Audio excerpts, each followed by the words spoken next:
बिस्मिल्लाहिर्रहमानिर्रहीम। अस्सलाम वालेकुम नाज़रीन, आप यूट्यूब चैनल देख रहे हैं। मैं इमरान खान हूँ।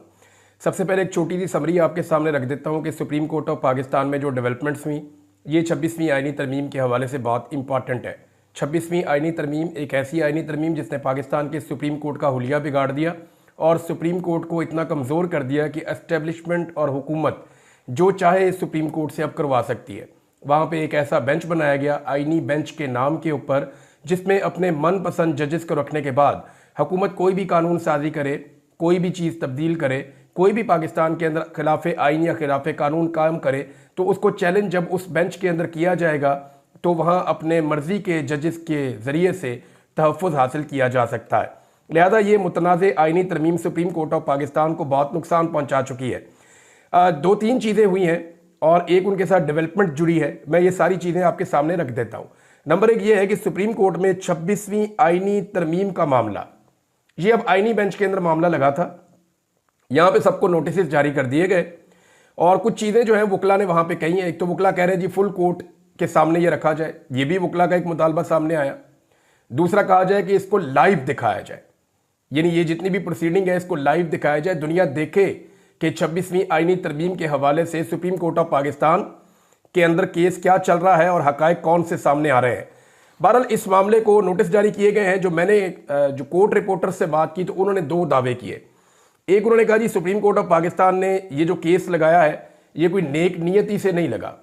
26वीं आइनी तरमीम के खिलाफ जितनी पटिशन आई हैं ये केस 1 साल तक भी ना लगता बेशक, लेकिन ये केस फिलहाल नेक नियति से नहीं लगा।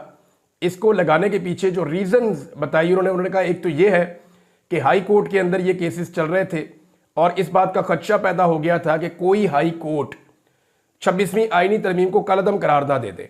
अगर किसी हाई कोर्ट ने 26वीं आइनी तरमीम को कलअदम करार दे दिया तो फौरी तौर पे इस तरमीम के ख़त्म होने के नतीजे में बहुत सारा structure supreme court of Pakistan का तब्दील हो जाएगा और जो आइनी बेंचेज हैं उनका भी वजूद नहीं रहेगा। लिहाजा फिर ये मामला सुप्रीम कोर्ट ऑफ पाकिस्तान ने इसलिए टेकअप कर लिया ताकि हाई कोर्ट जो है वहाँ से कोई फैसला ना आ सके। दूसरा एक और चीज़ इसके अंदर जो है वो ये बताई गई कि अब मज़ीद जज लाए जा रहे हैं सुप्रीम कोर्ट ऑफ पाकिस्तान में और इसकी जो तफसीलात हैं वो ये हैं कि 11 फरवरी को, यानी 3 हफ्ते का टाइम दिया ना, जो आइनी बेंच है उसने सुप्रीम कोर्ट में 26वीं तरमीम के हवाले से जो केस सुना उन्होंने 3 हफ्ते तक का टाइम दे दिया है और इन 3 हफ्तों के अंदर जो है वो मज़ीद जजेस सुप्रीम कोर्ट ऑफ पाकिस्तान में लाए जाएंगे। अब अगर 3 हफ्ते के बाद थोड़ा सा 1-2-4 पेशियाँ और लग जाती हैं और उसके बाद कहा जाता है ठीक है जी फुल कोर्ट के अंदर ले जाएं, तो एक तो फुल कोर्ट में जाने वाला शौक भी पूरा हो जाएगा सबका, पूरा पाकिस्तान कहेगा जी बड़ी अच्छी बात है फुल कोर्ट में चला गया। लेकिन उस वक्त फुल कोर्ट ये वाला नहीं होगा। सुप्रीम कोर्ट में भी अपने जजेस पहुंचाने का बंदोबस्त किया गया है पाकिस्तान की हुकूमत और एस्टेब्लिशमेंट की जानिब से। जुडिशल कमीशन 11 फरवरी को सुप्रीम कोर्ट में 8 नए जजेस लगाने जा रहा है। हाई कोर्ट के 5 सीनियर जजेस के नामों पर गौर होगा। ये अहमद वड़ाइच साहब ने इसको ट्वीट किया है। तमाम हाई कोर्ट से 25 नाम होंगे, 8 जजेस लगाए जाएंगे। अब उनका अंदाजा जी आमिर फारूक साहब तो डेफिनेटली चले जाएंगे, लेकिन अगर आमिर फारूक साहब चले गए ऊपर सुप्रीम कोर्ट ऑफ पाकिस्तान में तो फिर हाई कोर्ट में वो किसको बनाएंगे chief justice. Islamabad high court का जो है वो कंट्रोल हाथ से निकल जाएगा। तो मुझे नहीं लगता कि आमिर फारूक साहब को सुप्रीम कोर्ट में भेज कर ये रिस्क लिया जाएगा और अगर लिया जाएगा तो फिर बंदोबस्त किया जाएगा कि कम से कम मोहसिन अख्तर कियानी साहब जो है वो इस्लामाबाद हाई कोर्ट के चीफ जस्टिस ना हो, क्योंकि अगर वो होंगे तो फिर कानून और इंसाफ जो है वो अपना रास्ता ढूंढना शुरू कर देगा इस्लामाबाद हाई कोर्ट में और इंसाफ मिलना शुरू होगा तो एस्टेब्लिशमेंट और हुकूमत दोनों के लिए मुश्किलात ना सिर्फ बढ़ जाएंगी बल्कि वो एक अजाब में पड़ जाएंगे लगातार। अब देखना ये है कि इसमें ये क्या करते हैं, लेकिन 8 नए जजेस आने के बाद सुप्रीम कोर्ट में जजेस की तादाद जितनी है उससे 8 और बढ़ जाएगी। इस वक्त अक्सरियती जज जो हैं वो उस मौक़िफ़ के साथ खड़े हैं जो आइन और कानून के मुताबिक है, जो 26वीं आइनी तरमीम के अगेंस्ट है। ये परसेप्शन है हर तरफ। लेकिन जब ये नए 8 जजेस आएंगे तो उन जजेस को लाया जाएगा जो फुल कोर्ट बनने की सूरत में सपोर्ट करेंगे उस मौक़िफ़ को जो हमायत करेगा हुकूमत की और एस्टेब्लिशमेंट की, जिसके नतीजे में ये आइनी बेंच भी कायम रहे और ये सारा निज़ाम ऐसे ही चलता रहे। बहरहाल खेल खेला जा रहा है। अगर कोई आदमी, यानी एक बड़ी ज़बरदस्त मिसाल है कि लड़ाई के बाद जो आपको मुक्का याद आए ना वो अपने मुंह पे मार लेना चाहिए। जो वक्त था ना डट के खड़े होने का, उस वक्त मंसूर अली शाह साहब खड़े नहीं हुए और ना बाकी जजेस खड़े हुए। उस वक्त ना ये वक्त पे इलेक्शन करवा पाए, आइन की खिलाफ वर्जी हो रही थी, इन्होंने आंखें बंद कर ली। जो जुल्म और ज्यादती हो रही थी उसके ऊपर आंखें बंद रखी। जो इनके साथी जजों के साथ किया गया उसके ऊपर आंखें बंद रखी। जो 6 जजेस का लेटर आया उसके ऊपर ये सुप्रीम कोर्ट नहीं बोली। तो ये बहुत सारी चीज़ों के ऊपर जब आप कमजोरी दिखाते हैं, जब वक्त होता है आगे बढ़ने का, तब आप नहीं बढ़ते। आपको लगता है ठीक है अभी कौन सा मुझे कोई नुकसान हो रहा है। तो अब जब मामला आपके अपने घर पे आया, जब आग चलती चलती आपकी दहलीज पे आई, तो आप जैसे मर्जी फैसले नहीं, यानी आज बड़ा सख्त फैसला दिया है। अब ये 2 जज साहिबान ने दिया और ये फैसले ने सारी सिचुएशन एकदम बदल दी। मंसूर अली शाह साहब और अकील अब्बासी साहब ने, आपको याद होगा वो केस सुना था तौहीन अदालत वाला, जिसमें वो ये कह रहे थे कि हमारा जुडिशल ऑर्डर था, हमने एक हुक्म जारी किया था और उस हुक्म के मुताबिक बेंच बनाने की बजाय एक कमेटी के अंदर खामोशी से जो है वो बेंच बना दिए गए, यानी खामोशी से कमेटी के अंदर रख के जो है वो काम डाल दिया गया। तो उसमें अब हुआ क्या, ये बहुत बड़ी खबर है आज की, और मैं यहाँ पे इसको ख़त्म करूँगा क्योंकि मैं ज़्यादा इसकी कानूनी मामलात में जाता नहीं हूँ। बहुत सारी और खबरें वो भी आपको देनी है, लेकिन जो इसका रिव्यू है वो ज़रूरी है आपको पता हो। इन्होंने किया, ये दोनों जज साहिबान ने, इन्होंने बताया जी कि जस्टिस याह्या अफरीदी और अमीनुद्दीन खान साहब की एक कमेटी है वो भी, और अमीनुद्दीन खान साहब और जमाल मंदोखेल साहब और मोहम्मद अली मदर साहब, ये 3 जज साहिबान की एक और कमेटी है जिसको कहते हैं वो आईनी बेंच की जो कमेटी है। तो इन 2 कमेटियों के हवाले से इन्होंने कहा जी कि इन्होंने गलत किया, हमारा जो जुडिशल ऑर्डर था उसको इंतजामी फैसले से बदलने की कोशिश की, हमने जो केस जहां पे लगाने का कहा वो केस वहां पे नहीं लगाया गया। लिहाजा अब उन्होंने कहा कि हम चीफ जस्टिस ऑफ पाकिस्तान को कहते हैं कि इन अफराद के खिलाफ, यानी वो कहते हैं अगर हम चाहते तो इनके खिलाफ शोकाज नोटिस जारी कर सकते थे, लेकिन हम नहीं कर रहे। तो ये भी एक तरह की कमजोरी शो की है। भाई कर सकते थे तो कर देते, जो आइन और कानून कह रहा है आपने उसके मुताबिक चलना है या नजरिया जरूरत के मुताबिक चलना है। बहरहाल वो कह रहे हैं, मगर चीफ जस्टिस को उन्होंने ये कह दिया कि इन जजेस के हवाले से जो है वो फुल कोर्ट बनाया जाए, और फुल कोर्ट बनाना चीफ जस्टिस का इख्तियार है। अब मामला यह है कि क्या चीफ जस्टिस अपने ही खिलाफ फुल कोर्ट बनाएंगे या अपनी ही आईनी अदालत के खिलाफ फुल कोर्ट बनाएंगे। तो 26वीं आईनी तरमीम का मसला जो है वो अभी तक फंसा हुआ है, और सुप्रीम कोर्ट ऑफ पाकिस्तान में एक दंगल चल रहा है, यानी पाकिस्तान का कोई इदारा भी सेट नहीं रहने दिया, सारा ही कंट्रोवर्शियल कर दिया इन्होंने।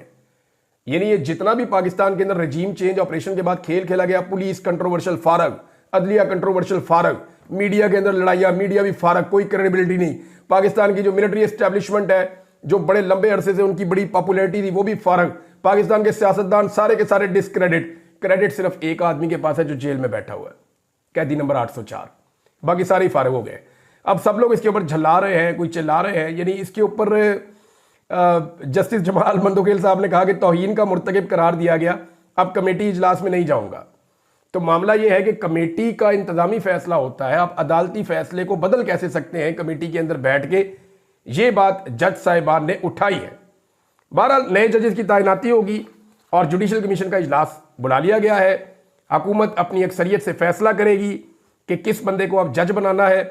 जब वो अपने नए जजेस लेकर आएंगे तो सुप्रीम कोर्ट में अक्सरियती जज हुकूमत की मर्जी के हो जाएंगे, फिर जब मर्जी फुल कोर्ट बनेगा, हुकूमत जो चाहेगी वैसे फैसले होंगे। लेकिन ऐसा होता नहीं है, इन्होंने आज तक जो भी किया है ना वो उल्टा हो गया। और अभी वो कहते हैं ना हनून दिल्ली दूरस्त, अभी बड़ा टाइम पड़ा है और बड़ी चीज़ें पड़ी हैं, आप देखते जाएं तमाशा। ये जो जो गड्ढे खोद रहे हैं इनके अंदर एक वक्त आएगा ये सारे खुद ही गिरेंगे। एक और चीज़ नाज़रीन आपको बताता हूँ, मोहसिन नकवी के दौरे के ऊपर क्योंकि लगातार बात होती रहती है, तो यहाँ एक डेवलपमेंट और आई है। मोहसिन नकवी साहब ने कोई मुलाकात फरमाई अमेरिका में, ये उनकी आखिरी मुलाकात है गालिबन, और इसके ऊपर जनाब सोशल मीडिया के ऊपर और मीडिया के ऊपर बड़े बगले बजाई गई कि जी पाकिस्तान के साथ ताल्लुकात में बड़ी गर्मजोशी आई है इस मुलाकात से और बड़ा ज़बरदस्त काम हुआ है। तो ये मुलाकात मोहसिन नकवी ने की, अमेरिका में ताज़ा तरीन मुलाकात है। कांग्रेस के फाइनेंस कमेटी के मेंबर अलेक्जेंडर ग्रीन से उनकी ये मुलाकात हुई है। मैंने फिर ये अलेक्जेंडर ग्रीन साहब को मैंने रिसर्च किया कि इनका हुकूमत में क्या किरदार है, ये कहाँ पे हैं, इनका क्या करैक्टर है। तो ये बड़े लो प्रोफाइल में रहते हैं लेकिन अच्छे पढ़े लिखे आदमी हैं, और इनकी काफ़ी अपने मुल्क के हवाले से, अमेरिका के हवाले से इनकी बड़ी कंट्रीब्यूशन है कुछ चीज़ों में।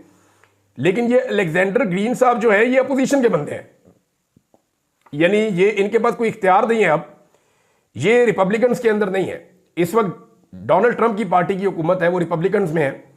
वहाँ पे जो है वो काफ़ी शर्मिंदगी हुई कि हुकूमत ने घास नहीं डाली मोहसिन नकवी साहब को। तो अब जनाब डेमोक्रेट के बंदे से मिलके जो है वो कार्रवाई डाली जा रही है कि वहाँ मुलाकात हो गई। यहाँ पे इनको ये बताना चाहिए था, हुकूमत को ये भी बताना चाहिए था मोहसिन नकवी के मीडिया को कि जनाब ये बंदा जो है वो अपोजिशन पार्टी का है, डेमोक्रेट्स का है, ये इक्तदार में अब नहीं है। 4 साल तक इनका इक्तदार रहा है, 4 साल तक हमने इनकी छप्पड़ छाया के नीचे रहकर पाकिस्तान में इंसानी हकूक की धज्जियां उड़ाई हैं, और अब ये हमारी मदद नहीं कर सकते, लेकिन हमारे इनके साथ अच्छे ताल्लुकात हैं। तो वहां से निकलते हुए इन्होंने फिर डेमोक्रेट्स के साथ भी, जब पता चल गया कि यार जो बाइडन ही आज भी काम आ सकता है, डोनाल्ड ट्रंप और उसके बंदे तो काम नहीं आ रहे, तो उसके बाद फिर आखिरी वीडियो ये जारी की गई है और तस्वीर ये जारी की गई हैं। इन्हें आप देख लें, एक जगह पे इनकी मुलाकात हुई है, राउंड टेबल, उनके साथ बैठ के इन्होंने गपशप लगाई है। बहरहाल अपोजिशन के साथ मिलकर तो कोई फायदा नहीं होगा, इनको हुकूमत के साथ करना चाहिए था। अली अमीन गंडापुर की मुलाकात हुई है इमरान खान साहब से जेल के अंदर, और ये मुलाकात कुछ प्रोटोकॉल्स के साथ हुई है। इस मुलाकात के बारे में जो चीज़ें रिपोर्ट हुई हैं एक्सप्रेस न्यूज़ पे भी, बाकी मीडिया पे भी, मैं आपके सामने रख देता हूँ। ये गैर मामूली मुलाकात है, डिफरेंट चीज़ों के ऊपर बात हुई है, लेकिन आज पहली मरतबा ऐसा हुआ कि किसी ने क्लेम नहीं किया कि ये बात हुई, वो बात हुई, ऐसे हुआ वैसे हुआ। जनाब गेट नंबर 5 खोल दिया गया पूरे प्रोटोकॉल के साथ, बगैर रोक टोक के अली अमीन गंडापुर की गाड़ियां अंदर चली गईं, अंदर से अंदर जाने की पूरी इजाज़त उनको मिली। जेल सेल के अंदर मुलाकात नहीं हुई है, किसी ऐसी छोटी जगह पे मुलाकात नहीं हुई, बल्कि जेल के अंदर भी अली अमीन गंडापुर साहब को इमरान खान साहब से कॉन्फ्रेंस रूम में इमरान खान साहब को मुंतकिल किया गया और वहां पे एक मुलाकात करवाई गई। ये चीज़ें जो रिपोर्ट हुई हैं, तो जेल का मौसम बदल रहा है क्योंकि हालात पहले जैसे नहीं है, जो बाइडन का हाथ भी सर पे नहीं है, और इमरान खान साहब का ये भी उनको समझ आ गई है कि आप डंडे के जोर के ऊपर, ताकत के जोर के ऊपर, ब्रूट मेजॉरिटी के साथ या डंडे वाली जमहूरियत के साथ आप इमरान खान साहब को दबा नहीं सकते। उन्हें आप प्यार से ही कायल कर सकते हैं, और इमरान खान साहब से आप पाकिस्तान की खातिर कोई चीज़ मांगें तो शायद आपको मिल जाए, लेकिन अगर आप उसकी ज़ात के ऊपर दबाव डालकर उसको प्रेशर में लेके आप कुछ चीज़ हासिल करने की कोशिश करेंगे, वो भी कोशिश साथ साथ की जा रही है। कभी इद्दत वाला केस खोल देते हैं, कभी मजीद केसेस खोल देते हैं, लेकिन दोनों चीज़ें सेम टाइम में की जा रही हैं। एक तरफ इमरान खान साहब पे दबाव डालने के लिए चीज़ें की जा रही हैं, दूसरी तरफ उनको थोड़ा सा माहौल भी दिया जा रहा है। बहरहाल गंडापुर साहब के साथ क्या मुलाकात हुई ये आपको मैं बाद में बताऊंगा, लेकिन मेरे पास कुछ इंफॉर्मेशन पार्टी के हवाले से पहुंची है। एक तो बुशरा बीबी साहिबा जब गिरफ्तार हुई 17 तारीख को और उन्हें अडियाला जेल से गिरफ्तार किया गया, उसके बाद उनकी इमरान खान साहब से 2 मरतबा मुलाकात हुई है। अच्छा, इन मुलाकातों में बुशरा बीबी ने इमरान खान साहब को बहुत सारी चीज़ों से आगाह किया है, और इमरान खान साहब को जब आगाही मिली बहुत सारी चीज़ों के बारे में, तो उन्होंने फिर कुछ तब्दीलियां वो पार्टी के अंदर लेकर आए, कुछ उन्होंने अहम फैसले किए हैं पार्टी के साथ मुशावरत करके। उसके बाद बंदोबस्त किया गया कि शाह फरमान को पहुंचाया जाए जेल में इमरान खान साहब के पास, तो शाह फरमान साहब को भी पहुंचाया गया। फिर शाह फरमान साहब ने इमरान खान साहब के सामने कुछ ऐसी बातें की जिससे पार्टी का एक पूरा हिस्सा अब नाराज हो गया। अब मैं आपको यह बताता हूं कि शाहिद खटक का एक ट्वीट है, अगर आप वो पढ़ें तो फिर आपको समझ आ जाएगी।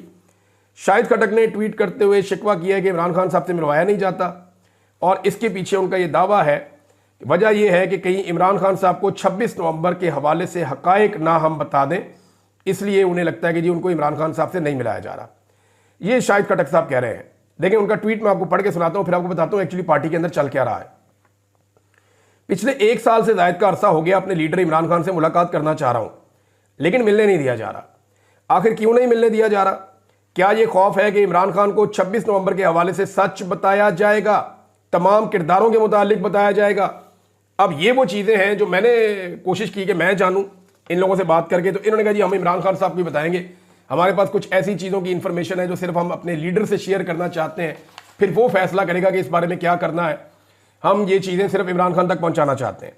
मामला यह है कि इमरान खान साहब तक उनको पहुंचने नहीं दिया जा रहा। शाहिद खटक की इमरान खान साहब से मुलाकात करवाई नहीं जा रही, और वो इमरान खान साहब को बताना चाहते हैं कि जो उनकी यूथ है, यानी अगर मैं प्रैक्टिकली भी आपको बताऊं ना, तो एक्चुअली पाकिस्तान तहरीक इंसाफ की जो यूथ है या जो उनका ISF है, जो पूरी एक टीम है जो एक दौर में मुराद सईद के साथ काम करती थी, बहुत सारे लीडर्स वहाँ से निकले, आज बहुत सारे सूबाई असम्बली के मेंबर हैं, बहुत सारे कौमी असम्बली के मेंबर हैं, अपने इलाकों के अंदर ओहदेदार भी हैं। तो जितना नौजवानों ने इमरान खान साहब का साथ दिया उतना किसी ने भी नहीं दिया। अगर आप नाम निकालना शुरू करें तो जितने वो MPAs या MNAs या वो पार्टी के ओहदेदार या वो नौजवान जो मुराद सईद की टीम का हिस्सा हैं या वो पुराने लोग हैं, उन्होंने ही हर एहतजाज को कामयाब बनाया है।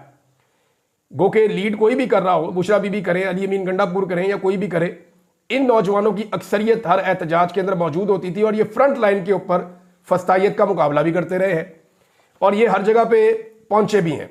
अब मामला ये है कि जब कोई इनको लीड करने वाला ही ना बचे तो फिर ये बेचारे सारे किधर जाएं। अब हुआ ये है कि इन नौजवानों के अंदर इस बात की परेशानी शुरू हो गई है कि पार्टी के अंदर तब्दीलियां शुरू हो रही हैं। इमरान खान साहब को जेल के अंदर इंफॉर्मेशन पहुंचाई जा रही है और इनके दिमाग में यह है कि हमारे खिलाफ भी इंफॉर्मेशन जेल के अंदर पहुंचाई गई है और हमें भी गंदा करने की कोशिश की जा रही है। लिहाजा हमारा मौक़िफ़ भी इमरान खान साहब तक जाना चाहिए और हमें मौका मिलना चाहिए कि हम में से कोई एक जाकर मिले और वो जाकर इमरान खान साहब को बताए कि किसकी वजह से नाकामी हुई, कौन है जिसने नुकसान पहुंचाया, किसका क्या किरदार था। तो वो सारे हकायक वही बंदा बता सकता है जो ग्राउंड के ऊपर हो। तो ये शाहिद खटक साहब का या सुहेल अफरीदी का या मीना खान अफरीदी का या शराज का या और बहुत सारे नौजवान हैं जो असम्बलियों के अंदर नहीं गए, जिन्होंने इलेक्शन नहीं लड़े, उन सबके ये तहफ़्फ़ुज़ात हैं कि बहुत सारे ऐसे लोग हैं जो कंप्रोमाइज़ हैं, जिन्होंने इमरान खान साहब के मौक़िफ़ के ऊपर एक कंप्रोमाइज़ कर रखा है। वो लोग जो है वो जाकर मिल लेते हैं और हमें मिलने की इजाज़त नहीं दी जाती। हम ग्राउंड रियलिटी इमरान खान साहब को बताना चाहते हैं। अच्छा, ये क्यों कह रहे हैं, इसकी भी आप एक रीज़न समझें। जब एक जम्मू तारी होता है ना, हर चीज़ अपनी जगह पे रुकी हुई होती है, तो सब ये सोचते हैं कि अभी सिस्टम के साथ हमें चलना पड़ेगा। वजह यह है कि लीडर भी खामोश है तो हमें भी खामोशी इख्तियार करनी चाहिए।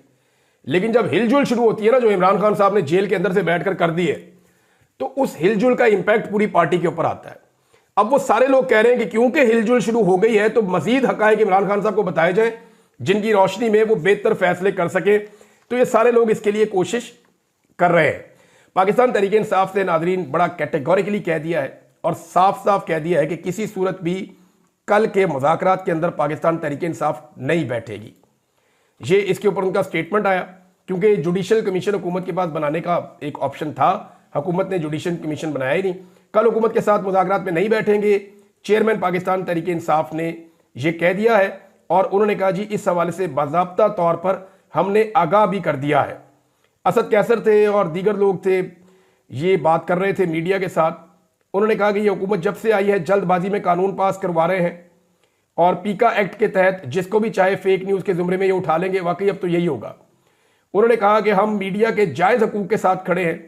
मीडिया रियासत का चौथा सतून है। मीडिया के जरिए हमें मसाइल के बारे में पता चलता है और आज इसी की आवाज़ दबाने की कोशिश की जा रही है। बहरहाल उन्होंने कहा जी मुज़ाकरात के हवाले से हमने 7 दिन का वक्त दिया था, हम हुकूमत के साथ कल की मीटिंग में नहीं बैठेंगे। सेक्रेटरी स्पीकर को भी हमने आगाह कर दिया है कि हम मुज़ाकरात के अंदर नहीं आ रहे। ये इमरान खान साहब का फैसला है। आप अंदाज़ा करें, एक बंदा जेल में बैठा है, वो कहता है मैं नहीं करता मुज़ाकरात, और जो बाहर बैठे हैं वो कहते हैं जी आप क्यों नहीं करते, आए ना बैठे मुज़ाकरात करें, हमें एंगेज करें। कितना बड़ा फ़र्क है। यानी ये बार बार जब लोग ये बात करते हैं ना तो इमरान खान रोज़ाना उसको साबित करते हैं। बाहर बैठे हुए लोग इमरान खान के मुखालिफिन भी कहते हैं कि ऐसा लगता है कि बाकी सारे जेल में और इमरान खान अकेला आज़ाद है। नवाज शरीफ जो जहाँ चाहे दिल करे वो जा सकता है, जो चाहे दिल करे वो बोल सकता है, और वो बिल्कुल खामोश है। इमरान खान ने जेल से बैठकर नवाज शरीफ को गूंगा कर दिया है और वो जेल से बैठकर धाड़ता है और पूरे पाकिस्तान में उसकी आवाज़ जाती है और उसी के गिर्द पाकिस्तान की सारी सियासत घूमती है। तो ये अल्लाह रब्बुल इज़्ज़त है जिसको वो इज़्ज़त दे, लेकिन उसके लिए आपको वो फैसले करने पड़ते हैं जो अल्लाह का हुक्म है। आपको डटना पड़ता है, हक के साथ सच के साथ आपको खड़े होना पड़ता है, आपको अल्लाह पे भरोसा करना पड़ता है और सब्र करना पड़ता है। आपको डीलें ठुकरानी पड़ती हैं। आपको ये देखना होता है कि एस्टेब्लिशमेंट पे भरोसा करूं या अपने रब पे भरोसा करूं। तो इमरान खान साहब ने तो अपने रब पे भरोसा किया है और अपनी पार्टी को जो अहकामात उन्होंने जारी किए उनके मुताबिक पार्टी ने साफ कह दिया कि किसी सूरत हुकूमत के साथ कल मुज़ाकरात में वो कह रहे हैं जी हम नहीं बैठेंगे। अब नाज़रीन, मारंग बलोच साहिबा जो हैं वो बलूचिस्तान में एहतजाज कर रही हैं और ये लगातार बड़े लंबे अरसे से एहतजाज कर रही हैं और इनका एहतजाज जो है वो हक बजाने पे। वो लोग ये जानना चाहते हैं कि उनके प्यारे जो लापता हुए हैं वो कहाँ हैं। उनके पास लिस्टें हैं, उनके पास नाम हैं। वो बार बार ये पूछते हैं, वो रियासत का हर दरवाज़ा खटखटाते हैं। वो इस्लामाबाद आए, सर्दियों में उनके ऊपर पानी फेंका गया, उनसे कंबल छीन लिए गए, उन्हें जो है वो सर्दी के अंदर ठिठरने पे मजबूर किया गया। उनको खाना नहीं आने देने देते थे उनके पास, उन्हें मजबूर करते थे। वहाँ बुजुर्ग मौजूद थे, ख़वातीन मौजूद थी। हमने उनकी वो बुरी हालत भी देखी, अपनी बलोच ख़वातीन की और बुज़ुर्गों की। वो अपने बच्चों के लिए, अपने भाइयों के लिए, अपने वालिद के लिए, अपनी फैमिली के लिए वो लोग वहाँ आकर बैठे थे। और लापता अफराद का मसला पाकिस्तान के संगीन तरीन इंसानी हकूक़ के मसाइल में से एक है। पाकिस्तान में अगर इंसानी हकूक़ का कोई सबसे बड़ा मसला है, सबसे बड़ी वायलेशन हो रही है, तो वो पाकिस्तान की इंटेलिजेंस एजेंसियाँ जो इंसानों को लापता कर रही हैं, खुसूसन बलोचों को, कश्मीरियों को, अब पंजाब के अंदर भी बेशुमार लोगों को किया है। मैं इसका विक्टिम रहा हूँ। कबायली इलाकों से पश्तूनों को जो लापता किया जाता है, ये बहुत बड़ा जुल्म है। इसको फौरन रोकना चाहिए। पाकिस्तान की अदलिया को, इंसानी हकूक की तंजीमों को, पॉलिटिकल पार्टीज को, मीडिया को, सबको इसके अंदर अपना रोल प्ले करना चाहिए। जो माजी में नहीं कर पाए वो आज से शुरू करें और इसके लिए आवाज उठाएं। अब मारक बलोच साहबा के जलसे के ऊपर क्रैकडाउन कर दिया इन्होंने, वहां पे मवासलात बंद कर दिए, राब्ते बंद कर दिए। जिधर वो बेचारे एहतजाज करते हैं सबसे पहले रस्ते बंद कर देते हैं, फिर वहां का इंटरनेट बंद कर देते हैं, वहां का मोबाइल फोन बंद कर देते हैं, मीडिया का वहां जाना बंद कर देते हैं। जीरो पाकिस्तान का मीडिया उनको कवरेज देता है। फिर कहते हैं जी वो क्यों ऐसी बातें करते हैं। यार जब आप किसी को मारेंगे, लगातार मारेंगे, लगातार मारेंगे, वो रोएगा, आप उसको आवाज भी नहीं निकालने देंगे तो वो क्या करेगा। पाकिस्तान का मीडिया उन्हें रिपोर्ट ही नहीं करता। क्या ये बलोच पाकिस्तान में नहीं रहते? क्या ये हमारी बहनें बेटियां नहीं है? क्या ये हमारे रिश्तेदार नहीं है? हमारे अपने मुल्क के लोग नहीं है रहने वाले? इनके बहुत सारे रिश्तेदार, इनके जानने वाले जो है वो पंजाब में रहते हैं, खैबर पख्तूनख्वा में रहते हैं। वो हमारे बीच में रोजाना चलते फिरते हैं, हमारे साथ उठते बैठते हैं, खाते पीते हैं। मामला यह है कि उनकी तकलीफ को हम क्यों महसूस नहीं करते, हमारा मीडिया क्यों नहीं दिखाता। जब आप उनको नहीं दिखाते तो उन्हें ऐसा लगता है कि शायद ये रियासत उनसे प्यार ही नहीं करती। उन्हें लगता है कि ये मीडिया उनका नहीं है, या उनका इस मीडिया में या इस मुल्क में कोई हिस्सा नहीं है। तो इस तरह महरूमियां पैदा होती हैं, और यही महरूमियां कल को जाके ऐसी चीजों का बायस बनती हैं जो बड़े सानियात हो जाते हैं। तो मेरी अब भी गुजारिश है रियासत से कि होश के नाखून ले। पाकिस्तान तहरीक इंसाफ ने भी कहा कि हुकूमत होश के नाखून ले, हम इसकी मजम्मत करते हैं। जो क्रैकडाउन किया गया है मारक बलोच के जलसे के ऊपर, यह जुल्म है, ज्यादती है, इसको रुकना चाहिए। अब तक के लिए इतना ही। अपना ख्याल रखिएगा, अपने चैनल का भी। अल्लाह हाफिज़।